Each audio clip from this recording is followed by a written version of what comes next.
That is the smiling Chris Redding up here at A&T on a Tuesday night. The stretch of road matches will end tonight before we get to be at home for a while, but before we get to that point, I think fans will be impressed. There's a few girls that have been with the team for a couple of years I saw tonight that really played well, and I think fans are in for a shock to see, particularly Savannah Gasser, Taylor Cannon. But let's just sort of recap tonight. 3-set win over A&T. Your thoughts before we get into the specifics? Well, I think it was a good match for us. It's a hot, loud gym. That's something we've been in loud gyms with crowds, but not just an overly loud gym. So that was good for us. Midweek match, that's good for us because the conference tournament will start on Thursday. So mixing it up at this time of year is good for us and be in different environments. So I was definitely pleased with that. At a couple points, I think we gave away some points, sloppy play and whatnot. But the thing I like is we're resilient and come back and finish. So I was pleased with that for sure. Probably the only rough stretch was the start of the second set. They get out to a 3-0 lead. I saw you kind of making faces like, guys, what are we doing? Come on, let's go.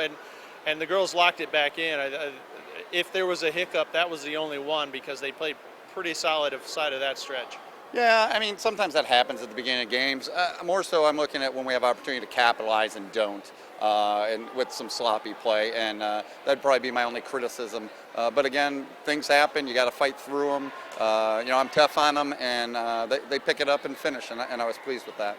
You served pretty well in this match, and one person we really haven't talked about a whole lot, Brittany Held, the server. A lot of those serves were on point tonight. Girls were getting it in spots that looked like it was kind of easy for them, and that's got to be a credit to all the work you and she have put in on the kind of system you want to run.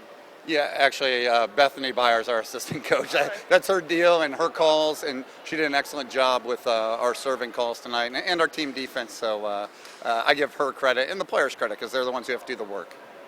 All right, you get to finally, after 12 matches, 11 matches, head home starting Friday night.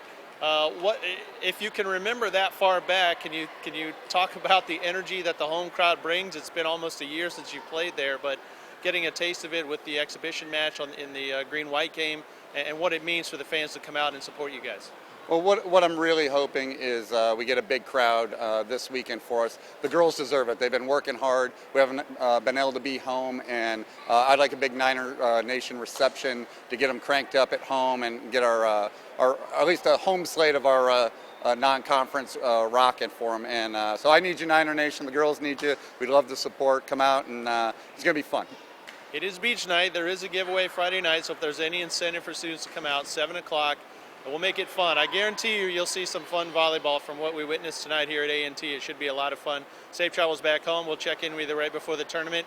It is going to be so great to see you guys finally play on the Halton Arena floor on Friday night. See you in Halton, Niner Nation.